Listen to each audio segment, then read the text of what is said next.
السلام علیکم ورحمۃ اللہ۔ الحمدللہ رب العالمین والصلاة والسلام علی رسولہ الکریم، اما بعد۔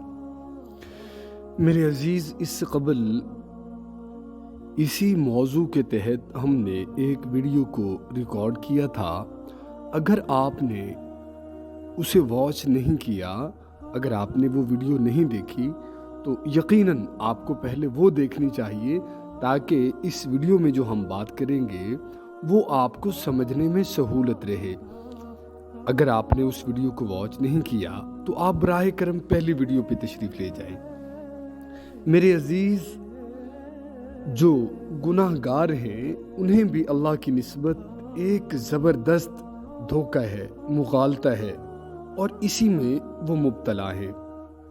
یہ کہتے ہیں کہ اللہ کریم ہے، ہم اس کے کرم کے امیدوار ہیں۔ چنانچہ یہ لوگ اللہ کے عفو و کرم پر بھروسہ کر لیتے ہیں اور اعمال سے غفلت برتنے لگتے ہیں۔ اپنی اس جھوٹی امید اور حماقت کو، مغالطے کو، دھوکے کو امید کرم امید کرم کا خوبصورت نام دیتے ہیں۔ ان لوگوں کی خوش گمانی کا یہ عالم ہے کہ یہ امید کرم کو دین کا ایک عمدہ مقام دیتے ہیں۔ رجا کو، امید کرم کو یہ دین کا ایک عمدہ مقام دیتے ہیں، اور کچھ اس طرح کی باتیں کرتے ہیں کہ اللہ کی نعمت وسیع ہے، اس کی رحمت عام ہے، اور اس کا کرم تمام مخلوق کو حاصل ہے۔ اس کی رحمت کے وسیع سمندر میں ہمارے گناہ کے جو چند قطرے ہیں یہ زیادہ اہمیت نہیں رکھتے۔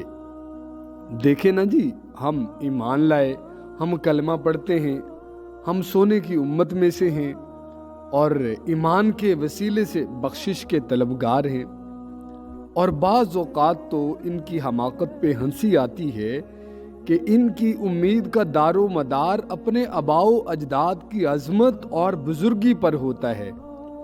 یعنی وہ یہ سمجھتے ہیں کہ میرے ابا اور دادا نیک تھے اور بزرگ تھے، اس لیے ہماری درخواست اللہ تعالیٰ کے حضور وہ رد نہیں ہوگی۔ وہ کہتے ہیں نا کہ اس سادگی پہ کون مر نہ جائے اے خدا۔ تو اتنی سادگی، یہ سادگی کیا، یہ تو حماقت ہے۔ یہ ایسا ہی ہے جس طرح کہ ہم دیکھتے ہیں بس اوقات سید زادوں کو کہ اپنے نسب پر نازاں ہوتے ہیں اور خوف و خشیت اور ورع و تقوی میں اپنے آباء و اجداد کی سیرت کے خلاف ہوتے ہیں۔ ان کے آباء و اجداد اللہ تعالیٰ کے ولی کامل تھے اور یہ ان کا الٹ ہیں، اور یہ سمجھتے ہیں کہ اللہ کے نزدیک اپنے بڑوں سے یہ ان سے بھی زیادہ بزرگ ہو گئے، حالانکہ ان کے باپ دادا اپنی انتہائی نیکی اور اعمال صالحہ اور انتہائی محنت، مشقت، جفا کشی کے باوجود اللہ تعالیٰ سے ڈرتے رہتے تھے، خائف رہا کرتے تھے کہ پتہ نہیں ہمارے ساتھ کیا معاملہ ہوگا۔ اور یہ صاحبزادگان ہیں کہ فسق و فجور کی انتہائی حدود سے تجاوز کر گئے ہیں، اور اس کے بعد بھی یہ ماشاءاللہ سے بڑے مطمئن ہیں۔ تو یہ ایک انتہائی سخت مغالطہ ہے، دھوکہ ہے اور حماقت ہے۔ جو لوگ یہ سمجھتے ہیں کہ ہم عالی نسب ہونے کی بنا پر بخشے جائیں گے، وہ اس سوچ سے، اس قیاس سے استدلال کرتے ہیں کہ اگر کسی کو ایک آدمی سے محبت ہوتی ہے تو اس کی اولاد سے بھی اس کا تعلق ہوتا ہے، اس سے بھی وہ محبت کرتا ہے، اور یہ سوچتے ہیں کہ کیونکہ اللہ رب العزت کو ہمارے ابا اور دادا سے محبت تھی، اس لیے وہ ہم سے بھی محبت کرتا ہے، اور اس محبت کی وجہ سے ہم بخشش کے لیے اطاعت کے محتاج نہیں ہیں، نیکی نہیں کریں گے، شراب پئیں گے، ڈھول باجا کریں گے اور نچوائیں گے درباروں پہ، جو کچھ مرضی کریں۔ ان فریب خوردہ لوگوں کو، ان احمق لوگوں کو یہ معلوم نہیں ہے کہ حضرت نوح علیہ السلام نے اپنے بیٹے کو کشتی میں لے کر جانے کا ارادہ کیا تو باری تعالیٰ نے اس کی اجازت نہیں دی، ایک نبی کو اجازت نہیں ملی۔ قرآن کریم میں ہے، حضرت نوح علیہ السلام نے عرض کیا، رب ان ابنی من اہلی، اے میرے رب یہ بیٹا، یہ میرا بیٹا میرے گھر والوں میں سے ہے۔ فقال، اللہ رب العزت نے ارشاد فرمایا، یا نوح، اے نوح، لیس من اہلک انہو عمل غیر صالح، یہ شخص تمہارے گھر والوں میں سے نہیں ہے، یہ بے عمل اور اس کا عمل صالح سے کوئی تعلق نہیں، تو یہ تمہارے گھر والوں میں سے نہیں ہے، یہ تباہ کار ناشائستہ ہے۔ اسی طرح حضرت ابراہیم علیہ السلام نے اپنے والد کے لیے مغفرت کی دعا کی تھی، لیکن ان کی دعا قبول نہیں ہوئی۔ یہ تو بڑی حماقت پر مبنی بات ہے کہ لوگ اس طرح سوچتے ہیں کہ جی ہمارے بڑے وہ مطیع و فرما بردار تھے، بزرگ تھے، تو ہمارا بھی جو ہے ان کے ساتھ ہی کام ہو جائے گا۔ میرے عزیز، اس بات کے باطل ہونے کی وجہ بڑی صاف ہے اور ظاہر ہے۔ اللہ تعالیٰ مطیع سے، نیکوکار سے، اچھے سے محبت کرتا ہے اور گناہگار سے، فاسق سے، فاجر سے، گناہگار سے نفرت کرتا ہے۔ جس طرح وہ ایک نیکوکار اچھے باپ سے نفرت نہیں کرتا، اسی طرح ایک گناہگار جو بیٹا ہے، جو فاسق و فاجر بیٹا ہے، اس سے وہ محبت نہیں کرتا۔ ایک اور طریقے سے آپ کو بات سمجھاتے ہیں کہ وہ اللہ رب العزت گناہگار بیٹے سے نفرت کرتے ہیں، اور جو اس کا باپ ہے وہ نیک ہے، اس سے نفرت نہیں کرتا۔ کیوں؟ کیونکہ اگر محبت باپ سے بیٹے کی طرف سرایت کر سکتی ہے تو یہ بھی تو ممکن ہے کہ نفرت بیٹے سے باپ کی طرف سرایت کرے یا باپ سے بیٹے کی طرف سرایت کرے۔ کیا احمقانہ بات ہے، کیا احمقانہ سوچ ہے کہ اللہ رب العزت میرے دادا سے محبت کرتے تھے، میرے بھائی تیرے دادا کے جو اعمال تھے وہ اعمال اگر تو اپنا لے تو تیرے ساتھ بھی اللہ رب العزت محبت کریں گے۔ اگر تو وہ اعمال نہیں کرتا تو اس وجہ سے تجھ سے محبت نہیں کی جا سکتی۔ حق بات یہ ہے کہ اللہ رب العزت فرماتے ہیں، پارہ نمبر 8 رکوع نمبر 7 آیت نمبر 164، وَلَا تَزِرُ وَازِرَةٌ وِزْرَ أُخْرَى، اور کوئی دوسرے کا بوجھ نہیں اٹھائے گا۔ جو شخص یہ گمان کرتا ہے کہ میں اپنے باپ کی نیکی کی وجہ سے بخش دیا جاؤں گا، اسے یہ بھی پھر گمان کر لینا چاہیے کہ میرا باپ کھائے گا تو پیٹ میرا بھر جائے گا، پانی میرا دادا پیے گا تو میں سیراب ہو جاؤں گا، تعلیم اگر باپ حاصل کر لے تو عالم میں بن جاؤں گا، کعبہ کی زیارت کے لیے اگر والد چلا جائے تو میں بھی حاجی کہلاؤں گا۔ ظاہر ہے کہ کوئی کسی کے کھانے سے شکم سیر نہیں ہوتا، تو پھر کسی کے پڑھنے سے وہ عالم بھی نہیں بنتا، کسی کی عبادت سے کوئی عابد نہیں کہلوا سکتا، پھر کیا کسی کی نیکی سے بخشش کا مستحق ہو سکتا ہے؟ بڑی عجیب بات ہے۔ میرے عزیز نوٹ فرما لیجئے، تقوی ایک فرض عین ہے، اس میں بیٹا باپ کے لیے اور باپ بیٹے کے لیے کافی نہیں ہو سکتا۔